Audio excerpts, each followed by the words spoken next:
बिस्मिल्लाहिर्रहमानिर्रहीम। अस्सलाम वालेकुम नाज़रीन, इब्तिदा करते अपने प्रोग्राम की अल्लाह ताला के बाबरकत नाम से कि जो गफूर रहीम और दरूद उस ज़ात अक़दस पे कि जो वजह तख्लीक़ी कायनात है। मैं हूँ आपकी मेज़बान सैरिश मुनव्वर बुखारी, आपके अपने प्रोग्राम PTV नेशनल पेशावर से लाइव ट्रांसमिशन के साथ आपकी खिदमत में हाजिर हूँ। 92111214 हमारा नंबर है, इस पर कॉल करके आप हमसे गपशप लगा सकते हैं। और आज का जो दिन है, इस दिन हमारी कोशिश होती है कि हम सेहत के हवाले से बात करें, और सेहत के हवाले से जब हम बात करते हैं तो यकीनन हमारे इस स्टूडियो में डॉक्टर साहब मौजूद होते हैं। और डॉक्टर साहब को आप जाहिर सी बात है हर हफ्ते देख रहे हैं तो यकीनन किसी तारुफ की ज़रूरत नहीं है, लेकिन जाहिर सी बात है कि क्योंकि डॉक्टर साहब हमारे साथ मौजूद हैं और उनकी तरफ हमने जो है मुखातिब भी होना है, तो मैं जल्दी से बता दूं कि हमारे साथ स्टूडियो में मौजूद हैं डॉक्टर मोहम्मद अरशद अवान साहब, होम्योपैथिक के सीनियर डॉक्टर हैं।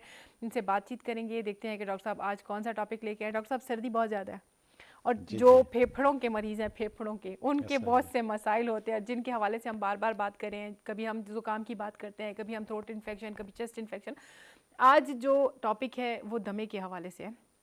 पहले तो ये बताइएगा दमा है क्या चीज़, ताकि हमारे उस पार जो व्यूअर्स बैठे हैं आसान अल्फाज में वो समझ सकें दमा किस बीमारी को कहते हैं। जी मैडम, बहुत शुक्रिया।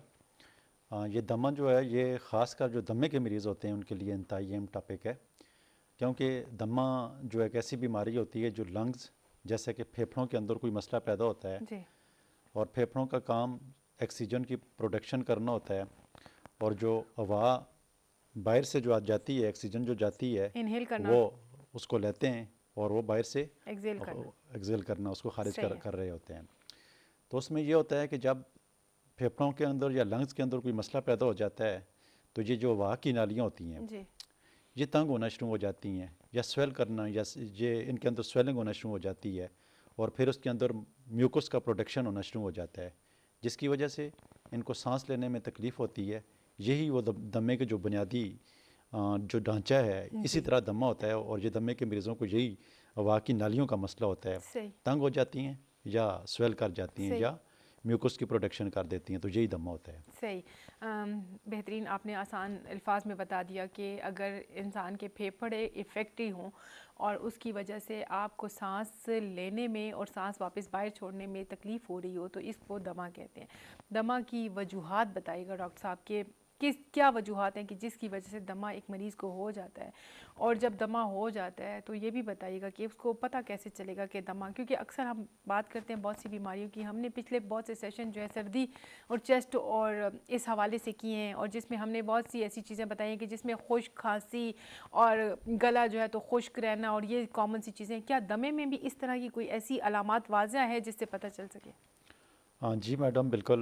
कोई भी बीमारी होती है तो उसकी अलामात तो लाजमी सबसे पहले पैदा ही होती हैं। जी।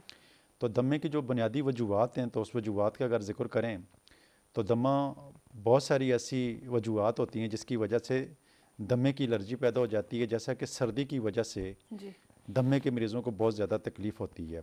उसकी बुनियादी वजह ये होती है कि जब ठंड हो जाती है तो उस ठंड की वजह से इंसान की जो हवा की नालियाँ होती हैं जी। उनके अंदर किसी न किसी के इन्फेक्शन जो हैं वो ज़्यादा तेज़ी के साथ पैदा हो जाते हैं। खुश्की ज़्यादा होती है, लोग पानी का इस्तेमाल कम करते हैं, डस्ट ज़्यादा होती है, बारिशें कम होती हैं, सही।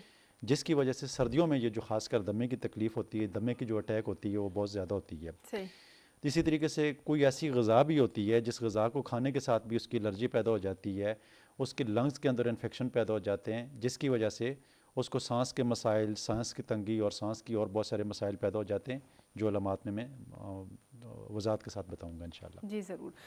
डॉक्टर साहब, जाहिर सी बात है कि एक कॉमन सी चीज़ है, और दमा का जो मरीज़ है सर्दियों में वो बहुत ज़्यादा तकलीफ़ से गुजरता है। जाहिर सी बात है, एक सर्दी ज़्यादा होती है, और दूसरा आपको पता है कि सर्दी में ऑक्सीजन का जो लेवल है वो इंसान को उस लेवल तक नहीं मिल सकता। तीसरी बात ये कि हमने घरों में, कमरों में हीटर्स लगाए हुए होते हैं, उससे भी ऑक्सीजन लेवल बहुत कम हो कम जाता हो है, जाता है, सही जिसकी है। वजह से दमा के मरीज़ जो हैं तो ज़्यादा इफ़ेक्ट होते हैं बनिस्बत आम मरीज़ों के। तो अलामात, जाहिर सी बात है आपने कहा, तो फिर अलामात आप बताइएगा हमारे व्यूवर्स को कि क्या अलामात होंगी। देखें, दमे की जो सबसे बड़ी अलामात होती है ना, जी। जिसको बच्चा बच्चा जानता है, जी। सांस की तकलीफ़ें, सही है। सांस ख़राब होना, सांस सांस ख़राब होना, उखड़ना। सांस उखड़ना। अब जब दमे के मरीज़ को जब हम देखते हैं तो इसमें जब जिन मरीज़ों की म्यूकस जब डिस्चार्ज होना शुरू हो जाता है, विज़ल्स की आवाज़ आना शुरू हो जाती है, सीटियाँ बज रही। सीटियाँ बज रही होती हैं, तो उसकी बुनियादी वजह ये होती है कि लंग्स के अंदर जो इन्फेक्शन है वो बढ़ रहा होता है, सही। और हवा की नालियाँ तंग हो रही होती हैं, और वहाँ से म्यूकस की प्रोडक्शन शुरू हो जाती है। जैसे ही उसकी प्रोडक्शन शुरू होती है तो जैसे ही कोई शख्स सांस लेता है तो सांस लेते वक्त उसके सीने के अंदर से सीटियों की आवाज़ आती है। ये मरीज़ काफ़ी परेशान होते हैं क्योंकि वो चल नहीं सकते हैं, फिर नहीं सकते हैं, एक्सरसाइज नहीं कर सकते हैं। जब भी वो हरकत करते हैं तो हरकत करते हुए तो उनको सांस की सांस तकलीफ़ खराब होना होता शुरू हो जाती है। अब रात को लेटते हुए इनको बड़ी है, सांस तकलीफ़ खराब होती है। होता है जी। बहुत सारे ऐसे मरीज़ होते हैं कि जैसे ही वो रात को बिस्तर पर जाते हैं तो जैसे ही वो लेटते हैं तो पर ये सीधा जब लेटते हैं तो उनके लंग्स की जो नालियाँ ऑलरेडी पहले से तंग होती हैं और फिर उनको सांस लेने में बहुत बड़ी शिद्दत के साथ तकलीफ़ होती है। और ये वो मरीज़ होते हैं कि जिनकी इंतहाई सीवियर कंडीशन होती है लेटते ही फौरी। सही। फिर दमे के जितने भी मरीज़ होते हैं, कोई घंटे 2 घंटे के बाद 10-11 बजे के टाइम में अगर 9 बजे कोई लेट गया तो 10-11 बजे के टाइम में उसकी सांस की तकलीफ़ें शुरू हो जाती हैं और वो घबरा कर उठ जाता है। फिर इसी तरीके से दमे के ऐसे मरीज़ भी मिलते हैं कि जिनको रात को 2 बजे के टाइम में, 1:30 बजे के टाइम में, 1 बजे के टाइम में जब लेटते हैं, यानी आधी रात हो जाती है, तो उस सूरत में उनको तकलीफ़ होना शुरू हो जाती हैं और उस वक्त वो खांसना भी शुरू कर देते हैं और उठकर बैठना भी शुरू कर देते हैं। सही। फिर इसी तरह 1-2 बजे के बाद 3-4 बजे, 5 बजे के टाइम में और सुबह के टाइम में इसी तरीके से दमे के मरीज़ों को जो है वो सांस की तकलीफ़ें बहुत शिद्दत के साथ आती हैं और जिनकी नींद जो है वो काफ़ी डिस्टर्ब हो जाती है। सही। तो दमे के मरीज़ अपनी जगह पर काफ़ी परेशानियों में से गुजर रहे होते हैं, जिनकी ज़िंदगी और जिनका लाइफस्टाइल काफ़ी डिस्टर्ब हो जाता है क्योंकि सबसे बड़ी बात यह है कि वो ठीक तरीके से सो नहीं सकते हैं। हाँ। तो ये दमे की जो है मेन अलामात जो हैं और जो तंग करने वाली होती हैं और जो मरीज़ आकर हमें क्लिनिक में बताते हैं, ये सारी वो मेरी प्रैक्टिस की और हमारी क्लिनिक की और जो रिसर्च में साबित हुआ है तो उनकी यही सारी अलामात होती हैं। अच्छा डॉक्टर साहब, बहुत खूबसूरत बात की आपने, लेकिन थोड़ा सा इसको और थोड़ा सा एलेबोरेट कर लेंगे। दमा के मरीज़ जिस तरह आपने बताया, अक्सर मैंने ये भी देखा कि दमे के मरीज़ को जैसे वो खांसी का एक अटैक सा होता है और वो इस किस्म का होता है कि वो काफ़ी टाइम तक वो खांसता रहता है और वो खांसी रुकती नहीं है। क्या ऐसा भी कुछ है या वैसे बातें हैं? क्योंकि अक्सर लोग कहते हैं कि इस दमे का मरीज़ है और इसलिए इसको खांसी जब शुरू होती है, या कुछ स्पेसिफाइड टाइम होता है जैसे सुबह उठो और रात को सोने के टाइम में कुछ इस तरह के टाइम्स होते हैं कि जिसमें उनको खांसी कंटिन्यूसली हो रही होती है, जो कि मेडिसिन से भी अक्सर जो है तो बंद नहीं होती।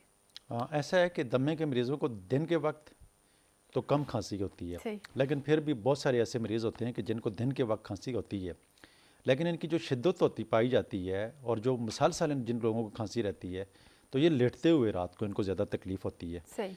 खांसी में उनका जीना जो है वो थोड़ा सा आराम हो जाता है, मुश्किल हो जाता है और जिस रूम में वो खासकर सो रहे होते हैं तो दूसरे उनके लोग भी साथ अगर कोई दूसरा फ़र्द होता है तो फिर उनको इंसान है, उनको इस चीज़ का भी ख्याल होता है कि हमारे साथ जो लोग सोए हुए हैं ये डिस्टर्ब ना हो जाए, तो उनको खांसी की जो शिद्दत के दौरे जो पड़ते हैं तो ये उनके लिए काफ़ी परेशानी का सबब बनते हैं। सही। तो ख़ासकर ये रात को, जिस तरह मैंने मुख्तलिफ़ टाइम में बताया है, रात को अगर फ़र्ज़ करें कोई 9 बजे मरीज़ सोता है और सुबह 5-6 बजे तक वो नींद कर रहा होता है, तो इस दौरान में मुख्तलिफ़ मरीज़ों की कैटेगरीज होती है, उसके मुताबिक मुख्तलिफ़ टाइम में किसी को सुबह, किसी को आधी रात, किसी को सुबह सवेरे, किसी को रात को सोते ही मुख्तलिफ़ किस्म की खांसी होती है और वो खांसी भी किसी की खरखराहट के साथ होती है, किसी की सीटी की आवाज़ के साथ होती है, सही। कोई सांस नहीं ले सकता है। तो ये सारी वो दमे के मरीज़ों की कैफियत होती है। जी डॉक्टर साहब, बात कर ली हमने दबे के हवाले से और बहुत सी चीज़ें आपने बता भी दी हैं। अब हमारे उस पास जो व्यूवर्स बैठे हैं उनको ये बताएं कि परहेज़ क्या होगा। पहले परहेज़ की बात करते हैं, फिर क्योर की बात करेंगे। परहेज़ इसलिए कहेंगे कि क्योंकि परहेज़ हम घर से शुरू कर सकते हैं, और ऐसा क्योर ही है, की बात तब करेंगे कि जब हम क्लिनिक तक पहुँचेंगे। इसी तरह ही तो है। अगर एक बंदा जो है वो पैनिक है या उसको दमे का अटैक आ रहा है, तो उसको घर से क्या क्योर करना चाहिए? क्या उसको ऐसी एक अपनी लाइफस्टाइल बनानी चाहिए कि जिससे वो थोड़ा रिलैक्स रह सके? हाँ बिल्कुल, आपका क्वेश्चन बहुत अच्छा है और ये दमे के मरीज़ों के लिए बहुत ज़रूरी भी है। दमे के जितने भी मरीज़ होते हैं तो ख़ासकर उनमें जो सबसे बड़ा मसला पाया जाता है कि उनके लंग्स के अंदर इन्फेक्शन पैदा होना शुरू हो जाते हैं और उस इन्फेक्शन की वजह से फिर हवा की नालियों में भी वही जो मवाद प्रोडक्ट होता है, जो बलगम बनता है, जी। तो वो हवा की नालियों में आ जाता है। सही। तो जब कोई शख्स इस तरह का अगर है तो जिस तरह मिसाल के तौर पर अदरक का इस्तेमाल अगर किया जाए तो अदरक जो है, जो लंग्स के अंदर इन्फ्लेमेशन पैदा होता है उसको कम करता है। सही। तो तो जो मरीज़ अदरक का इस्तेमाल करेंगे उसके दमे के सर्दियों में अटैक कम होंगे। इसी तरीके से शहद का इस्तेमाल और काली मिर्च का इस्तेमाल, सही। अगर शहद के ऊपर काली मिर्च डालकर कोई इस्तेमाल करेगा तो उसका फ़ायदा ये होगा कि जो लंग्स के अंदर इन्फेक्शन पैदा होता है, जी। इन्फ्लेमेशन होती है, जिसकी वजह से उनको सांस लेने में तकलीफ़ होती है, सीटियाँ बजती हैं, तो ये दोनों चीज़ें, काली मिर्च और शहद जो है, ये जो मरीज़ इस्तेमाल करते हैं उनको बड़ा रिलीफ मिलता है।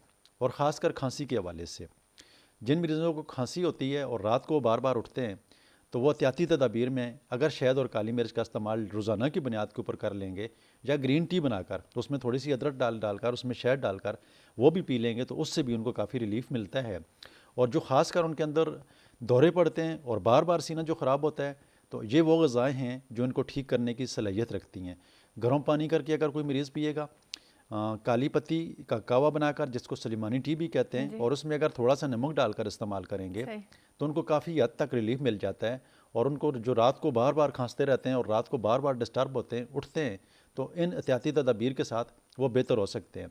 इसके अलावा अगर किसी को डस्ट से एलर्जी है, डस्ट की वजह से होता है, किसी को स्मोकिंग के साथ होता है, कोई सिगरेट ज़्यादा पीता है या सिगरेट वाले मॉल में बैठता है, तो ये वो बुनियादी काजेटिव फैक्टर होती हैं जिसकी वजह से दमे की कंडीशन बढ़ती है। और ये ग़िज़ाई एहतियाती तदाबीर है, अगर इसके ऊपर कोई अमल करेगा तो मेरे ख़्याल में उसकी पूरी सर्दियों का मौसम जो है वो बड़ा शानदार और बहुत अच्छा गुजर जाता है। बहुत बेहतरीन डॉक्टर साहब। अब बात कर लेते हैं क्योर के हवाले से।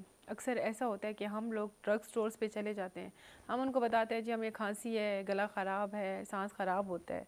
तो अब तो फार्मासिस्ट बैठे हुए हैं, लेकिन इससे पहले ऐसा होता था कि लोग ड्रग स्टोर वालों से ही दवाई लेके वो यूज़ कर लेते थे, हालांकि उससे आराम भी नहीं आता था, और जब तक वो 2-4 दिन गुजार लेते थे तो उनकी कंडीशन और सीवियर हो जाती थी। अब ये बताइएगा कि अपने तई दमे का कोई इलाज कर सकता है, और अगर कर सकता है तो क्या, और अगर नहीं तो उसको किस टाइम पे आना चाहिए, और होम्योपैथिक में इसका क्या इलाज है?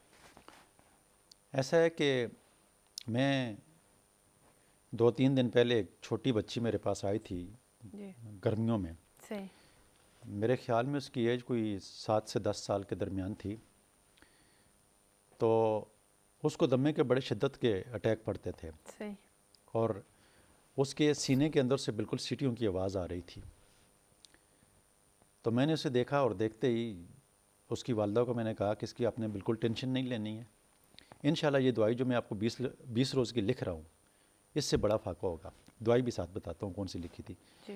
अब वीजलिंग जहाँ पर भी आती है, वीजिंग आती है, सीटी की आवाज़ आती है, तो मेरे पास कोई भी मरीज़ आता है तो मैं उसको पहली डोज़ ट्यूबर 1 mg की देता हूँ। सही। और फिर उसके सिम्टम्स के मुताबिक उस बच्ची की मेडिसिन एंटोमटार्ट बन रही थी, क्योंकि उसको सीटियों की आवाज़ आ रही थी। सही। तो 30 में सुबह दोपहर शाम उसको जब मैंने लिखा, 20 दिन के बाद एग्जैक्ट जब आई तो उसकी सीटियों की आवाज़ भी ठीक थी और बाकी मामलात भी काफ़ी हद तक ठीक थे। सही। मेरे ख्याल में 3 महीने उसने इलाज किया, तो 3 महीने के इलाज से उसका वो जो दमे की कंडीशन थी वो कंप्लीट ठीक हो चुकी थी। सही। उसकी वजह ये थी कि एग्जैक्टली जो उसके अंदर मसाइल हो रहे थे, उसके अंदर जो म्यूकस की प्रोडक्शन हो रही थी, तो ये एंटोमटार्ट उसकी प्रोडक्शन को रोक लेती है, और जो मियाज़मेटिक मेडिसिन ट्यूबर लगी है तो इसके ज़ोर को तोड़ देती है, और फौरी मरीज़ जो है वो रिकवरी की तरफ आना शुरू हो जाता है। हालांकि दमे का मरीज़ जो है ना, ये किसी दूसरी साइंस में ठीक हो ही नहीं सकता है, लेकिन होम्योपैथिक में इसके इतने टॉप के रिज़ल्ट हैं। अभी होम्योपैथिक इलाज, ये भी एक इलाज का साइज था जो मैंने बताया है, मरीज़ का हवाला देकर रो बच्ची जो है कभी कहीं 6 महीने बाद, कहीं 4 महीने बाद, कहीं 5 महीने बाद, कहीं साल बाद, जब उसको शिद्दत की कोई तकलीफ़ इस तरह की हो जाती है तो उसकी माँ लेकर आती है और वो कहती है कि माशाल्लाह मेरी बच्ची आपके इलाज से बिल्कुल ठीक हो चुकी है। तो ऐसे दमे के मरीज़ होम्योपैथिक के इलाज से ठीक हो सकते हैं। सही। अभी जिस तरह मैंने आपको जिक्र किया कि बहुत सारे दमे के मरीज़ ऐसे आते हैं कि जिनको सांस के बड़े मसाइल होते हैं, सांस लेने में उनको तकलीफ़ होती है, और मैंने बहुत सारे मरीज़ों से इनहेलर अपनी क्लिनिक में मैंने नहीं छुड़ाए हैं। होम्योपैथिक के ऐसे बहुत सारे डॉक्टर हैं जी। जिनकी इलाज के ऊपर गिरफ्त मजबूत होती है, सही। और वो बीमारियों को सही तय तक जानते हैं और समझते हैं, तो वहाँ पर मरीज़ ठीक होते हैं। सही। अभी इसकी 2 मेडिसन हैं सही। जिनको सांस की तकलीफ़ है, अगर वो ये लेकर खा लेंगे, पहली डोज जो है मियाज़मेटिक डोज जो ट्यूबर 1 mg की जो है मैं हर मरीज़ को देता हूँ, और उसके बाद ये स्पुंजिया एक मेडिसिन मिलती है होम्योपैथिक की, ये भी मैं 30 ताकत में इस्तेमाल करवाता हूँ, सुबह दोपहर शाम देता हूँ। सही। तो यकीन माने कि इससे कुछ सैकड़ों के हिसाब पर मेरी क्लिनिक में मरीज़ जिन्होंने इनहेलर का इस्तेमाल कर रहे थे छोड़ दिया, वो भी छोड़ दिया, और ये स्पुंजिया जो थी ये भी ठीक कर दी। अब बहुत दफ़ा ऐसा देखने में पड़ता है कि सांस की तकलीफ़ होती है, और उसकी बुनियादी वजह ये होती है कि लंग्स के अंदर जब हम एक्सरा देखते हैं तो बिल्कुल सफ़ेद होता है, और हमें पता चलता है कि इसके अंदर पानी पड़ा हुआ है, तो उसकी वजह से सांस की बहुत ज़्यादा तकलीफ़ होती है। तो उसमें एपिस और स्पीडोस्पर्मिया का बड़ा बेहतरीन इस्तेमाल होता है। तो अगर किसी को सांस की तकलीफ़ के साथ वो ये समझे कि उसके लंग्स के ऊपर प्रेशर या दबाव पड़ रहा है, तो जब वो स्पर्मिया का इस्तेमाल करेगा जी तो बहुत सारे ऐसे मरीज़ जो हैं वो मुस्तकिल बुनियादों के ऊपर सेहतयाब हो जाते हैं। सही तो होम्योपैथिक, मैं रात को बैठा हुआ था और मैं वैसे ही बैठे हुए मैं अस्थमा के हवाले से बहुत सारी दवाइयाँ लिख रहा जी था। तो जब मेरी कलम एंड हुई तो उसमें मैंने शुमार किया तो 37 मेडिसन थी सही जो मैं दमे के मरीज़ों को मैं अपनी क्लिनिक में लिखता हूँ, और जो मुझे रात के टाइम में याद थी कि सुबह मैं प्रोग्राम में जाऊँगा तो ये जिक्र करूँगा। सही तो उसकी तादाद जो 37 अगर मैं यहाँ पर बता भी दूँगा हाँ तो लोगों को हमारे जो याद भी नहीं व्यूअर्स जो रही है हैं जी याद भी वो नहीं डिस्टर्ब होंगे। सही तो अगर किसी को भी दमे का मसला है तो अपने डॉक्टर नज़दीक तरीन होम्योपैथिक डॉक्टर के पास जाएगा, इसकी ट्रीटमेंट करवाएगा, तो अल्लाह ताला के फजल करम से बहुत सारे मरीज़ जो हैं वो सेहतयाब हो जाते हैं। इसके अलावा एक मेडिसन ऐसी भी है जो मैं टिंक्चर में लिखता हूँ, उसको कहते हैं ब्लाटा। ये ब्लाटा एक ऐसी मेडिसन है कि जो लंग्स के अंदर जो मसाइल होते हैं और जो सांस के जितने भी मसाइल होते हैं, और दमे की एक ऐसी मेडिसन है मैं जो बहुत सारी किताबों में पढ़ता हूँ, मटीरिया मेडिका में पढ़ता हूँ, तो वो लिखते हैं कि अगर एक होम्योपैथ के पास अगर ब्लाटा की मेडिसन है और वो दमा ना ठीक कर सके तो उसको फिर मैं होम्योपैथ मानता ही नहीं हूँ। सही तो होम्योपैथी के अंदर इसकी बहुत अच्छी पोटेंसीज़ हैं जिससे बहुत सारे मरीज़ अल्लाह के फजल से सेहतयाब होते हैं। तो होम्योपैथी के अंदर, होम्योपैथिक साइंस के अंदर जो सबसे बड़ी ताकत जो जिसका जिक्र मैं हमेशा से करता हूँ कि कोई डॉक्टर अगर बीमारी की बेस को समझकर, उसकी तय को समझकर, जैसे कि अगर किसी को टीबी हुई और टीबी होने के बाद अगर उसको दमा हो जाता है तो इसमें अर्सेनिकोमाइडाइड का इस्तेमाल अगर कोई मरीज़ करवा देगा, कोई डॉक्टर करवा देगा उस मरीज़ को, तो यकीन माने कि उसकी जो टीबी के छुपे हुए असरात हैं वो भी ठीक हो जाते हैं, टीबी भी ठीक हो जाती है, और जो दमे की कंडीशन होती है वो भी ठीक हो जाती है। बहुत तो काजेटिव फैक्टर के ऊपर देख कर हम उसकी ट्रीटमेंट करते उस तरह हैं करते तो अल्लाह ताला के फजल करम से बहुत सारे मरीज़ सेहतयाब हो जाते हैं। बहुत मेहरबानी डॉक्टर साहब, आपके पास इंफॉर्मेशन बहुत है लेकिन हमारे प्रोग्राम का टाइम कम है, और यकीनन ये बहुत एक ऐसा टॉपिक है कि जिस पे बहुत सैर हासिल गुफ्तगू इसलिए करनी चाहिए कि ये इन सर्दियों में बड़ी कॉमन सी चीज़ है। जो लोग इससे इफेक्ट ही हम समझ सकते हैं उनको कितनी तकलीफ़ होती होगी। देखिए क्योंकि प्रोग्राम का वक्त इतना ही था, इंशाल्लाह डॉक्टर साहब को बुलाते रहेंगे। हम मशकूर हैं डॉक्टर साहब आप आए, शुक्रिया। डॉक्टर साहब को बुलाते रहेंगे, इनसे बातचीत होती रहेगी इंशाल्लाह। आपके भी अगर कोई सवालात हों, आप भी किसी बीमारी के हवाले से पूछना चाहें तो आप बाकायदा तौर पे हमारे प्रोग्राम्स में यूट्यूब पे जाके तो अपने कमेंट्स छोड़ सकते हैं। उसके ज़रिए हम प्रोग्राम्स को जो है तो फ़र्दर फाइनलाइज़ करेंगे। इसी खूबसूरत पैगाम के साथ कि अपनी ज़िंदगी में अपनी सेहत का बहुत ख्याल रखें। मुझे सैरिश मुनव्वर बुखारी को इजाज़त दें, बशर्ते ज़िंदगी फिर मुलाकात होगी। अल्लाह निगहबान।